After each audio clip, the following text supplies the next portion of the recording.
अस्सलाम वालेकुम students, class 8 subject science chapter light. हमने इस चैप्टर के बारे में थोड़ा सा पढ़ा। आज हम इसके क्वेश्चन आंसर्स करेंगे। क्वेश्चन नंबर फर्स्ट है इसका, suppose you are in a dark room, can you see objects in the room, can you see objects outside the room, explain. Suppose करते हैं आप एक डार्क रूम में हो, एक अंधेरे कमरे में हो, क्या आप जो वहाँ पे ऑब्जेक्ट्स हैं आप उनको देख पाओगे? कोई भी चीज़ उस डार्क रूम में रखा हुआ है, क्या आप उसको उन चीज़ों को देख पाओगे? या जो आउटसाइड रूम के ऑब्जेक्ट्स हैं क्या आप उनको देख पाओगे? ये हमें एक्सप्लेन करना है। इसका आंसर है, if we are in a dark room then it is not possible for us to see objects in the room, however objects outside the room are visible to us. An object becomes visible when light reaches our eyes after being reflected from the object. If there is no light in the room, then the objects inside the room cannot reflect any light. अगर if we are in a dark room, अगर हम कहीं अंधेरे कमरे में जाते हैं, then it is not possible for us to see objects in the room, तो ये हमारे लिए पॉसिबल नहीं है कि हम वहाँ पे जो ऑब्जेक्ट्स पड़े होंगे रूम में हम उनको देख पाएंगे, क्योंकि वहाँ पे अंधेरा होगा, वहाँ पे कोई लाइट नहीं होगी जो हमारी आइज़ पे आके रिफ्लेक्ट करेगी। However, objects outside the room are visible to us.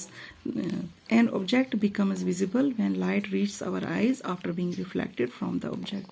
कोई भी ऑब्जेक्ट हम तब देख पाते हैं जब किसी ऑब्जेक्ट पे लाइट पड़ेगी और वो वहाँ से रिफ्लेक्ट होके हमारी आइज़ पे आएगी, तब हम कोई भी ऑब्जेक्ट देख पाते हैं। जब वहाँ पे कोई लाइट ही नहीं होगी तो रिफ्लेक्शन नहीं होगा।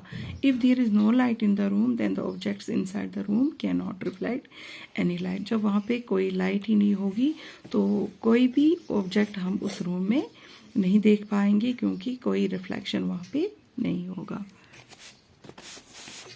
Question number second, differentiate between regular and diffused reflection. Does diffused reflection mean failure of laws of reflection?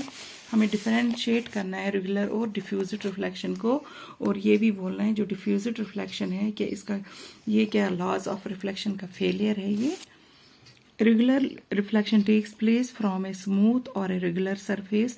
Regular reflection मैंने आपको पढ़ाया, जो रेगुलर रिफ्लेक्शन होते हैं वो कहाँ पे होते हैं? वो रेगुलर सरफेस पे। ये जब इंसिडेंट रेज पड़ती हैं तो वहाँ पे जो रिफ्लेक्शन होता है वो क्या होते हैं? रेगुलर सरफेस से ही वो रिफ्लेक्शन फिर पैरेलल ईच अदर होते हैं, वो एक दूसरे के पैरेलल रेज में चली जाती हैं, बैक हो जाती है, रिफ्लेक्ट हो जाती है। In regular reflection all reflected rays are parallel to each other for parallel incident rays. जो भी इंसिडेंट रेज आती हैं वहाँ से पैरेलल रेज इंसिडेंट होती है किसी रेगुलर सरफेस पे, तो वो वहाँ से रिफ्लेक्ट भी एक दूसरे के पैरेलल में ही जाती हैं। इरेगुलर और diffused reflection takes place from an irregular surface. जो इरेगुलर होता है या डिफ्यूज्ड रिफ्लेक्शंस होते हैं वो इरेगुलर सरफेस पे या रफ सरफेस पे इंसिडेंट होती हैं।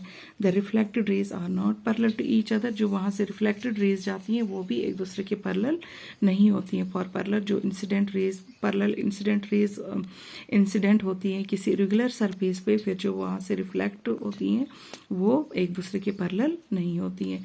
Hence parallel incident rays reflect in different direction. जो पैरेलल इंसिडेंट रेज होती हैं वो रिफ्लेक्ट करती हैं डिफरेंट डायरेक्शंस में। हाउएवर ईच में obeys the laws of reflection, लेकिन लॉज ऑफ रिफ्लेक्शन सारे ओबे करते हैं। Therefore laws of reflection are not violated in diffused और इरेगुलर रिफ्लेक्शन। तभी जो लॉज ऑफ रिफ्लेक्शन ये यहाँ पे वायलेट नहीं होता है डिफ्यूज्ड या इरेगुलर रिफ्लेक्शंस में।